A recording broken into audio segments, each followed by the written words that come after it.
May I give a warm welcome to Crystal Bennis. She will talk about her exhibition, No Island is an Island.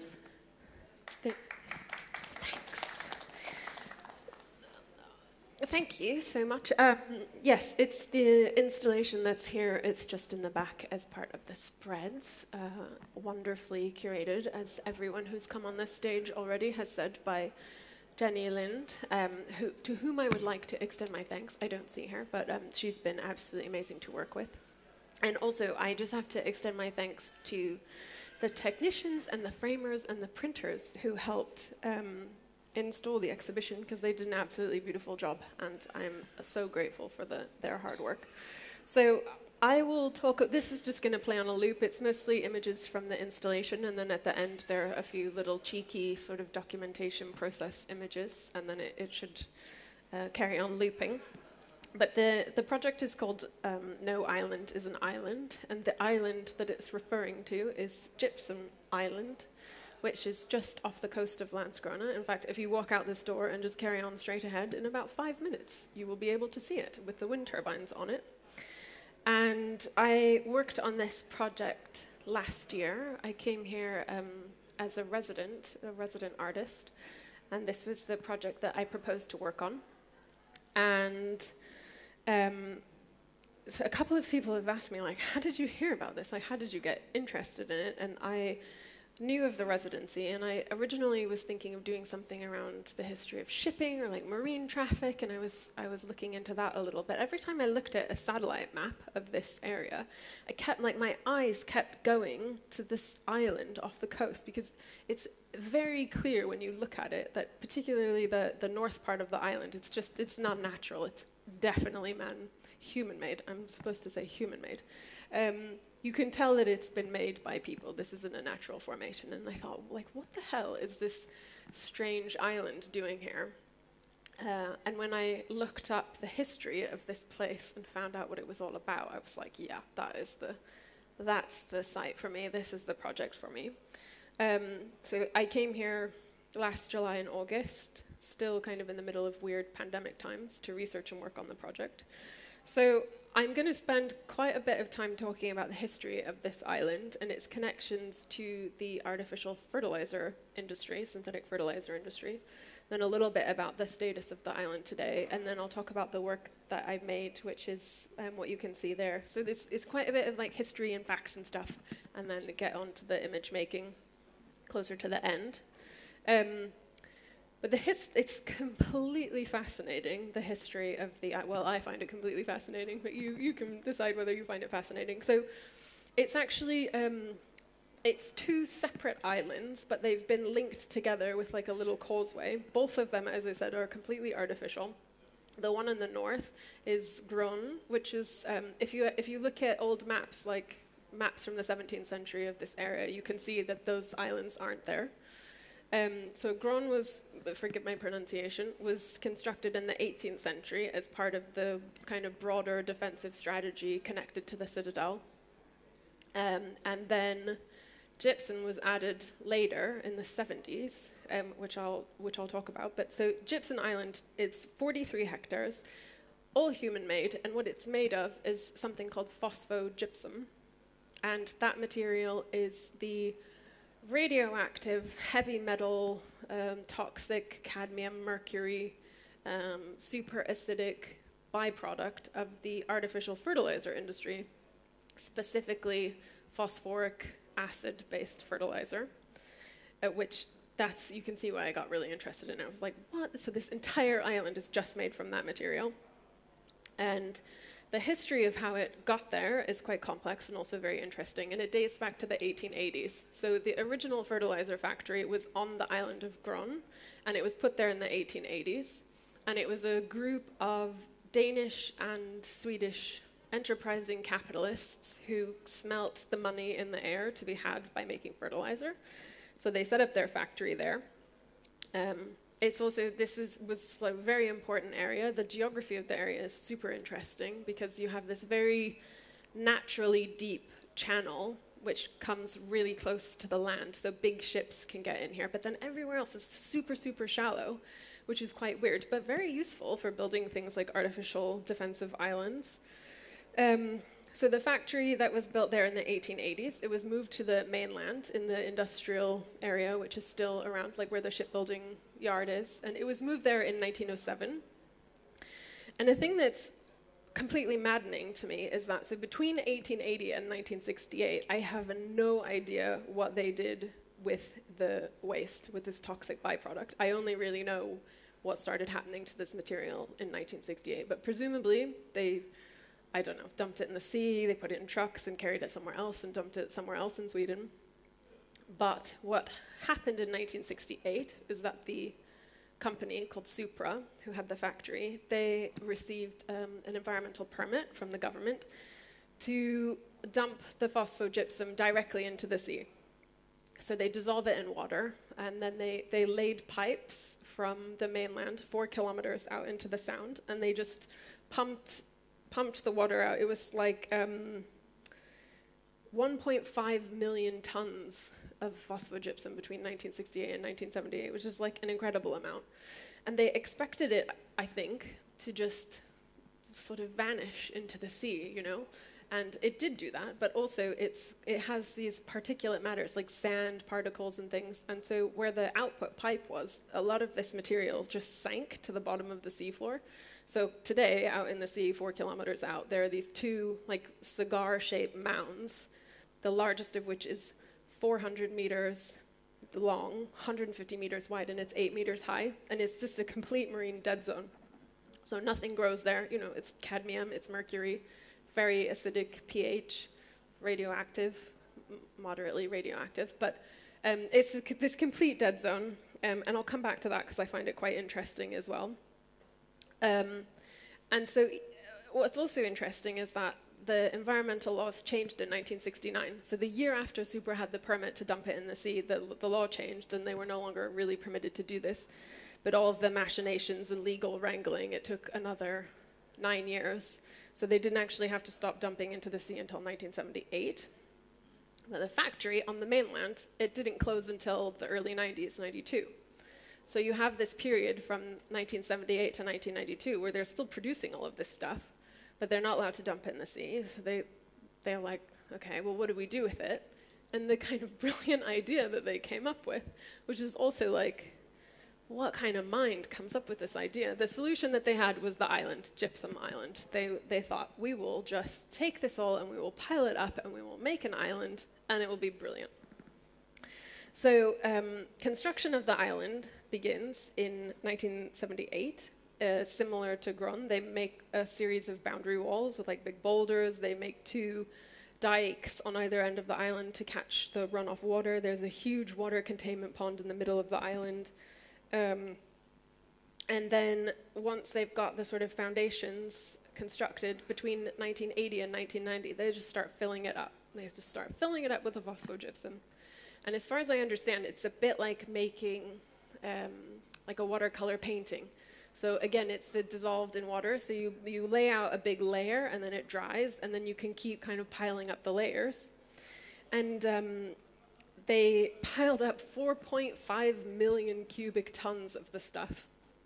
And what was really interesting to me is because before I had ever been there, I'd only looked at the satellite images and various archive images, and I'd imagined it as completely flat. And then I went there, and it has a topography, like it's quite hilly. And originally, the highest point of the island, it was 18 meters high. And what's really fascinating is that over the years, it's compacted down. So now it's only 15 meters high. So it's sort of like squished itself by 3 meters, which is great. But yeah, I really didn't imagine it to have this topography and to have kind of hills. And if you didn't know what it was when you were there, you would think you were just in some beautiful like nature reserve, which is also quite fascinating. So for me, once I found out what this material was, this phosphogypsum, and where it came from, these artificial fertilizers, I didn't really know very much about the fertilizer industry. So it was a really important part of the project, connecting it to the broader context of this huge agribusiness industry. So I set out to find a bit more about that, and also the history of Supra, and it's, as I'll say, it's now owned by this company, Yara. And the fertilizer industry, it's mad. The history of this industry is mad, mad, mad. And it's also fascinating and really depressing. And it has links to British imperial projects and white supremacy and chemical warfare in the First and Second World Wars. And I don't have time to go into all of that now, but if you're interested in some depressing reading, I highly recommend the history of the fertilizer industry. And okay, so why is the fertilizer industry so important and so big? And if you think plants, there are 3 essential nutrients that they need. They need nitrogen, they need potassium, and they need phosphorus. And gypsum is connected to only one of those, the phosphorus. Nitrogen is also really interesting. You may have heard the name Fritz Haber of the Haber-Bosch process, which he created in the early 20th century. So he was one of those German Jew who was involved in making chlorine gas-based weapons for the Germans, the First World War, and he's like the father of the synthetic nitrogen fertilizer industry because he figured out how to synthesize ammonia, which is the first step in then making nitrogen, and on and on and on. So there's all these kind of characters in this industry, but phosphorus it's much simpler than the nitrogen process. And basically, you have a rock, you have a phosphate rock, which is like a real physical thing. It has to be mined from somewhere, like any other mineral. And the most common places for mining it are Morocco, the US, China, and Russia. So then there's some interesting geopolitics there.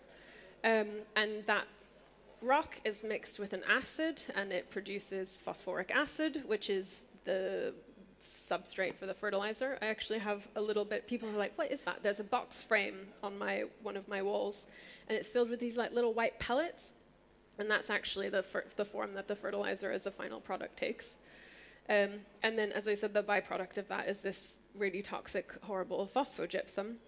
And for every 1 ton of the fertilizer product that's produced, 5 times the amount of waste. So it's just tons of waste. And typically in Florida and Russia, which are 2 of the biggest industries, they just make them these huge mountains. They just pile it up in these huge mountains. Or they put them in ponds, like containment ponds.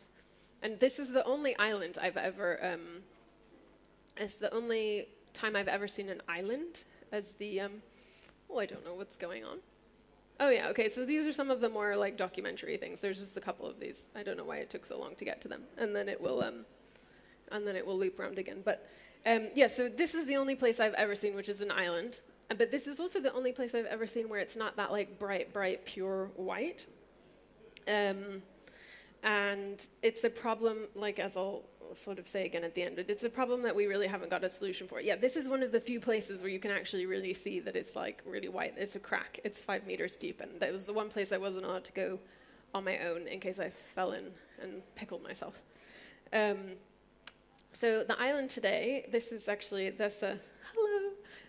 That was a guy called Mats, who was a retired employee from Yara, who took me around. So Yara is the current owner of the island, or the current, let's say, guardian of the island, and they are an enormous part state-owned Norwegian company, a ginormous company. They're one of the kind of main players in this industry.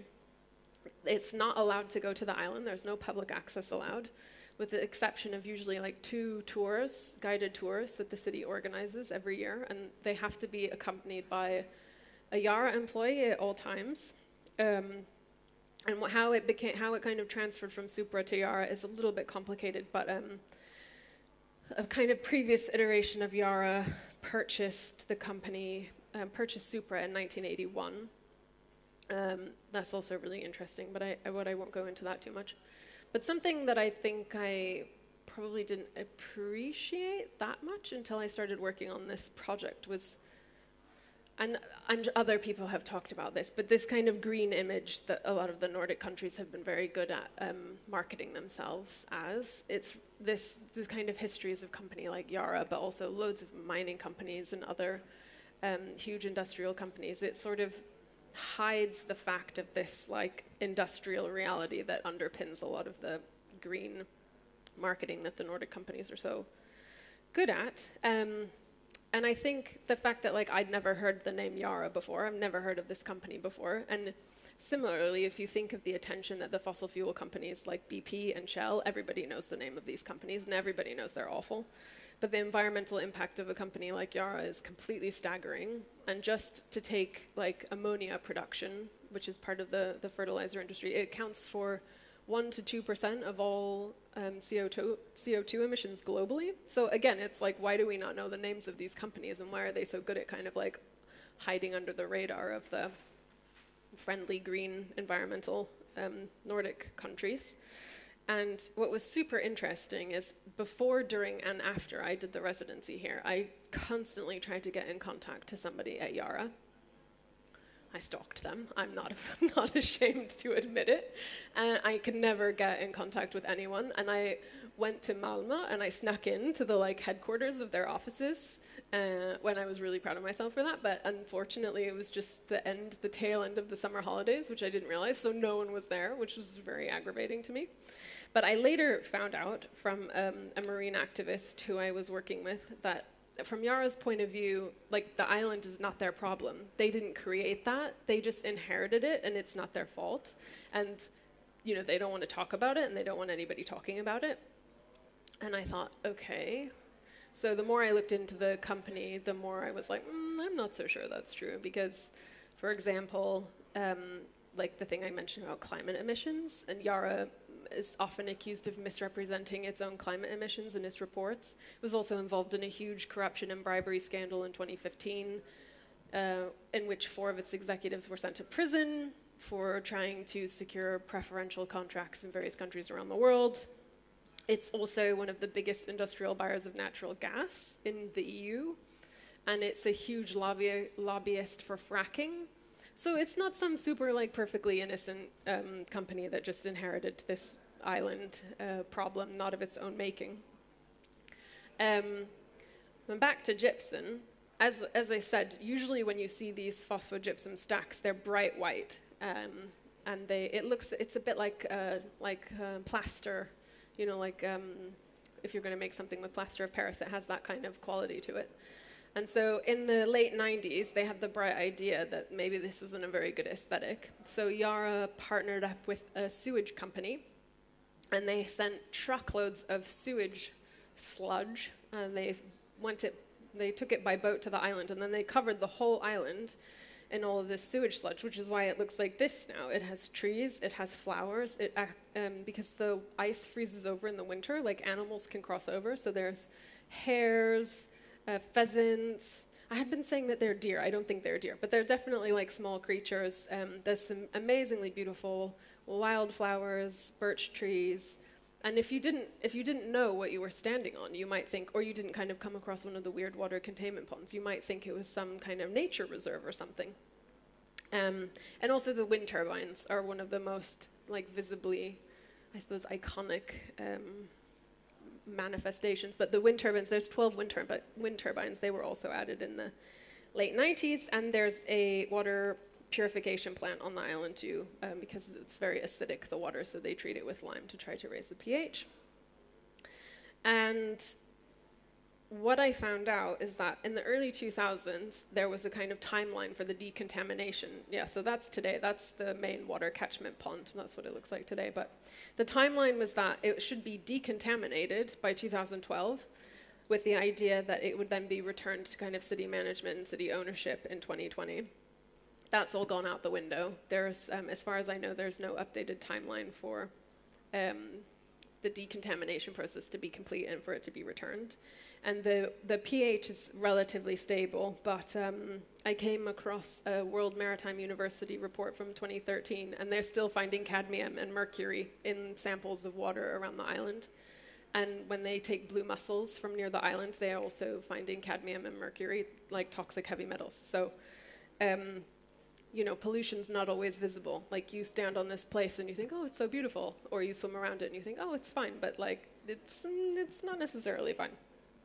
So, okay, that was a lot of facts. So the work, before I came, I did a lot of research and I made a lot of contacts, both with people in the city, but also with the broader municipality. I wrote to a really kind marine biologist who works for the kind of broader municipality, and he sent me some amazing documentation. Yara had commissioned an environmental consultant to do a report of the kind of environmental status of the island and around the island a few years ago, and he sent that to me. And it was really interesting reading the report because it was kind of horseshit. Like, it was like they purposely did a really bad job and just provided really like shoddy information. And something that the city and the municipality have been talking of doing is those cigar mounds that I mentioned out underwater. They want to transform them into rock reefs, but they don't know what the toxicity levels are, so they don't want to start dropping rocks on those mounds in case they then suddenly release these plumes of like huge toxic radioactive dust everywhere. So it's also this kind of financial difficulties and power struggles about like decontaminating the island. And my original proposal was to only make underwater images, to make all underwater images. I'm a certified scuba diver, so I thought that would be quite interesting. But I came here and I thought, okay, it needs to be bigger than just the underwater. And also the archives here in the museum, there's some really interesting images. So a lot of the archival material on the board, it comes from various sources. There's some which was a local photographer, I believe, who's called Anders Hilding, and he shot a series of images in the 1960s of the Supra factory. They're brilliant images. It was also really gratifying to see, because some of them were terrible, like really overexposed, and I was like, this guy's like a professional newspaper photographer, and he takes awful images, and that was a comforting moment. Yeah, like that, but I just love this image. So that's an Anders Hilding image of the Supra factory. That's the fertilizer rather than the toxic byproduct. And he had also taken, Anders Hilding had also taken images of the island in 1978, like just at the point when it was being constructed. And they're lovely, lovely images. I made 3 visits to the island, like full-day visits, mostly on my own, which was great. I snorkeled all around the island. It's incredibly shallow, and took some pictures with my underwater camera. So some of those are in the exhibition as well. And then one of the best things was, before I came, I connected with a group called the Swedish Coast and Sea Center. And I kept coming across this name, Kjell Andersson. And he was a professor or lecturer at Lund for a long time. He's retired now. And he was also a diver and a photographer. And he has been doing like marine environmental activism in this part of Sweden since way before I was born. He's a total legend, and a couple of his photos are also on my installation. He has his own archive of images, and he just gave them to me, which was pretty incredible. I was very thankful for that. So the Swedish Coast and Sea Center, every year they run a week-long event in a different town in Sweden, where they do a week of activism, Havsresan, I think it's called, and they professional divers from all over the country come to wherever they're meeting. They it's all underwater. They do documentation of like sites which have been kind of ruined by industry. They pick up fishing nets that have been left by trawlers, so it's very, actually one of the things that was amazing, one of the last days of the Havsresan, we went to the moat around the citadel, and like some divers went in the moat and just like picked up all the crap that has been thrown in there so they were like pulling out bikes, and I think that was more for sort of TV stunt publicity, but it was really fun. And so when I was here for the residency, they happened to be doing the Havsresan that year in Landskrona. So like this is from one of the dives that we did. And one of the things I was really wanted to do when I was here with them is, if you look at nautical maps of the area, there's marked on the charts the location of the original pipes that were laid down by Supra in the 1960s to transport the phosphogypsum out to sea. And I really wanted to try to find those since we had the location on the map. So we went diving around there. But we were there for an hour, and we never found them. Which was very frustrating. We found lots of dead fish and blue crabs, which was a bit disturbing, but we couldn't find the pipes. But still, that's interesting, Then we were like, have they misreported the location, or could we just not find the pipes for whatever reason? I also have these constructed images. So I have some archival photographs that have been printed on silk, which you can see, and then that's been printed. I also made a series of soaked prints. So there are various of the photographs which I took on gypsum, which I then soaked in seawater taken from around the island.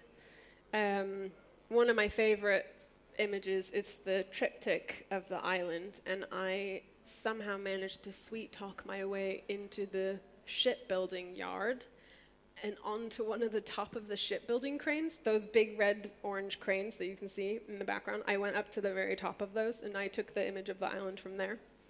And I love cranes, so that was a great day.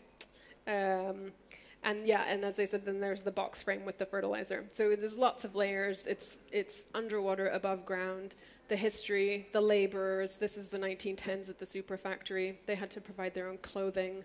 And it was really important to me to unfold all of those different stories and all of those different narratives in the work.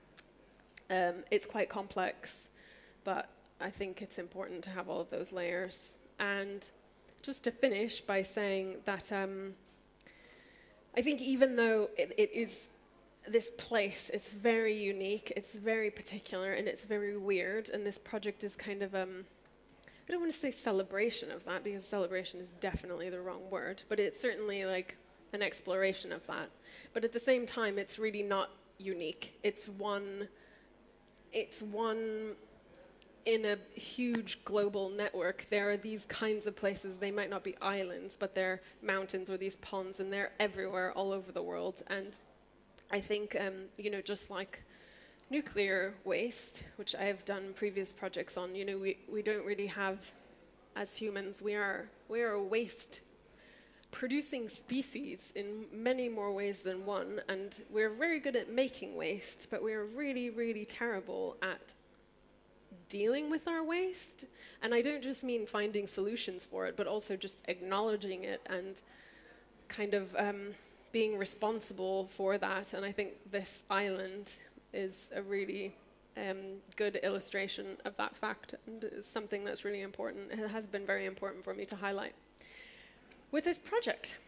And that was all that I wanted to say about it, which was quite a lot. Yeah, that's at the top of the crane. Totally brilliant. Yeah, that's all. Thanks very much.